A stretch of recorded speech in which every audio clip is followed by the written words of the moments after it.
మా వీడియో నచ్చిందా? వెంటనే లైక్ అండ్ కామెంట్ చేయండి. ఇంకా మా Andhra Vilas movie news channel కు సబ్స్క్రైబ్ చేసి నూతన వీడియోల కోసం బెల్ ఐకాన్ క్లిక్ చేయండి. దర్శకుడిగా, హీరోగా వరుస విజయాలతో దూసుకుపోతున్న ప్రదీప్ రంగనాథన్ తన 4గో సినిమాపై కీలక నిర్ణయం తీసుకున్నాడు.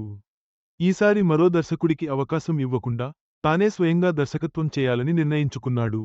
తెలుగు ప్రేక్షకుల అభిమానం కూడా అతనికి అండగా ఉంది. షార్ట్ ఫిలిం బ్యాక్గ్రౌండ్తో ఇండస్ట్రీకి ఎంట్రీ ఇచ్చాడు ప్రదీప్ రంగనాథన్. తాను దర్శకత్వం వహించిన కోమాలి సినిమా బాక్స్ ఆఫీస్ వద్ద మంచి సక్సెస్ సాధించింది. ఆ తర్వాత తనే హీరోగా లవ్ టుడే అనే సినిమాను తెరకెక్కించాడు. కేవలం ఆ సినిమాకి దర్శకత్వం చేయడం మాత్రమే కాకుండా హీరోగా కూడా ఆ సినిమాలో నటించాడు. ఆ సినిమా విపరీతమైన సక్సెస్ సాధించడంతో తెలుగులో కూడా అదే పేరుతో డబ్బింగ్ చేసి విడుదల చేశారు. ఆ సినిమా తెలుగులో విడుదల కాగానే ప్రదీప్ రంగనాథన్కి మంచి యాక్సెప్టెన్సీ వచ్చింది. తెలుగు ఆడియన్స్ విపరీతంగా ప్రదీప్ రంగనాథన్ను ప్రేమించడం మొదలుపెట్టారు. తను నటించిన డ్రాగన్ సినిమా కూడా ఇక్కడ మంచి సక్సెస్ సాధించింది. ఇక రీసెంట్గా మైత్రి మూవీ మేకర్స్ నిర్మించిన డ్యూట్ సినిమా మంచి సక్సెస్ అయింది. మొత్తానికి ఈ యంగ్ హీరో మొదటి 3 సినిమాలతోనే వరుసగా 100 కోట్లకు సినిమాలు కొట్టాడు. ఇప్పుడు 4వ సినిమా ఏంటి అని ఆసక్తి అందరికీ నెలకొంది. ప్రదీప్ నటుడు కంటే కూడా ముందు దర్శకుడు.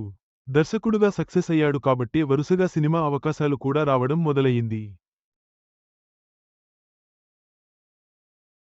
అయితే తనలో దర్శకుడు ఉన్నాడు కాబట్టి తాను నటించే సినిమాలు విషయంలో కూడా మంచి కేర్ తీసుకుంటాడు. ఇక ప్రదీప్ తాను నటించబోయే 4వ సినిమాకి మరో దర్శకుడిని తీసుకోవడం లేదు. స్వయంగా తన సినిమాను తానే డైరెక్ట్ చేసుకోనన్నాడు ప్రదీప్. దీని గురించి అధికారి ప్రకటన త్వరలో రావాల్సి ఉంది. అయితే ఈసారి ఎటువంటి కాన్సెప్ట్తో ప్రేక్షకులు ముందుకు వస్తాడు అనే క్యూరియాసిటీ చాలామందికి మొదలైంది.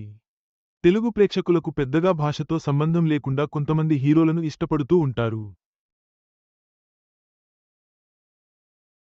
అలా చాలామంది తమిళ్ హీరోలకు తెలుగు ప్రేక్షకులు బ్రహ్మరథం పట్టారు. సూర్య, విక్రమ్, సిద్ధార్థ్ వంటి ఎంతోమంది హీరోలు ఇక్కడ మంచి క్రేజ్ సంపాదించుకున్నారు. ఇక రీసెంట్ టైమ్స్లో ధనుష్, విజయ్, శివకార్తికేయన్ వంటి హీరోలు కూడా మంచి ఆదరణ లభిస్తుంది. ఇప్పుడు ఆ లిస్టులోకి తాజాగా ప్రదీప్ రంగనాథన్ చేరిపోయాడు. ఒక జర్నలిస్ట్ ప్రదీప్ను మీరు హీరో మెటీరియల్ కాదు అని అన్నందుకు తెలుగు ప్రేక్షకుల నుండే విపరీతమైన నెగిటివిటీ ఆ జర్నలిస్ట్ పైన వచ్చింది. అంటే తెలుగు ప్రేక్షకులు ప్రదీప్ను ఎంతలా ఓన్ చేసుకున్నారు ఆ రియాక్షన్ చూస్తే అర్థమైపోతుంది. ఒత్తిడిలో ఉన్న తమన్ రాజాసాబ్ ఫస్ట్ సింగిల్పై కసరత్తు దర్శకుడిగా, హీరోగా తనదైన శైలిని కొనసాగిస్తున్న ప్రదీప్ రంగనాథన్, తన తదుపరి సినిమాతో ఎలాంటి కాన్సెప్ట్తో వస్తాడనే ఉత్సుకత ప్రేక్షకులలో నెలకొంది.